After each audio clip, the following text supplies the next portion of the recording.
সুপ্রিয় দর্শকবৃন্দ, আসসালামু আলাইকুম। সবাই কেমন আছেন? আশা করি ভালো আছেন। আমি আমার গ্রামের একজন পুরাতন আঙ্কেলের সাথে দীর্ঘ 20-25 বছর পরে দেখা। আঙ্কেলকে দেখে তো আমি হতবাক, কেমন দেখে গেছি আর কেমন হয়ে গেছে।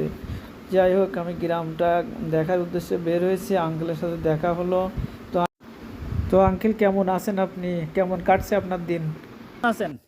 ভালোই আছি। এখন আঙ্কেলের পরিচয় করে দিন। উনি অনিল কুমার দাস, ষোলখাদার। ষোলো কথা। আহ, হ্যাঁ, মানে আমার আব্বা ওনার মামা হতো, আচ্ছা আচ্ছা ধর্ম মামা। হ্যাঁ, আচ্ছা। তো আমাদের ষোলখাদার ঐতিহ্য এনারা খুব, আমি ছোটবেলা থেকে হ্যাঁ, দেখেছি অনেক। শ্রদ্ধনীয়। আমাদের গ্রামে সবাই একসাথে বসবাস, কোনো ভেদাভেদ নাই, হিন্দু বৌদ্ধ খ্রিস্টান, হ্যাঁ, যে কোনো ধর্মের লোক আমাদের কাছে ষোলো সবাই কথা সমান। আছে এবং পাওয়া যায়। তো আমাদের এই যে একসাথে বসবাসের করে যে এগুলো আসছি, তো কোনো পার্থক্য মনে করছেন আপনি? মানে বসবাস, মানে আপনাদের উপরে কোনো টর্চার বা না, কোনো ধরনের?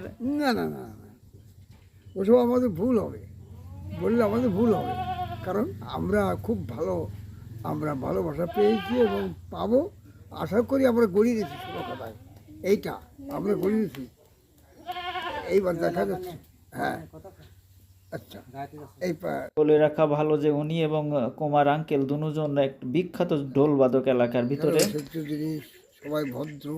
হ্যাঁ, এবং আমরা হিন্দু মুসলমান, আমরা যে ভাইয়েরা থাকি এখানে একসঙ্গে জড়িত হয়ে সবাই ভালো শ্রদ্ধা, সবাই শ্রদ্ধা করে আমাদের। হ্যাঁ, আমরাও করি। হ্যাঁ, কিন্তু সেসব ক্লাস আমাদের আর নেই। আমরা কার সঙ্গে কথা বলবো, আমরা কার সঙ্গে মিশবো। সবাই আস্তে আস্তে সঙ্গী সাথী সবাই চলে যাচ্ছে, চলে চলে যাচ্ছে, গেছে। চলে গেছে। এখন ও সাথী হারা, তাই বিজয় সরকার বলেছিল যে সাথী হারা হব কবে, কিন্তু এই তো সে সাথী সবাই চলে গেছে।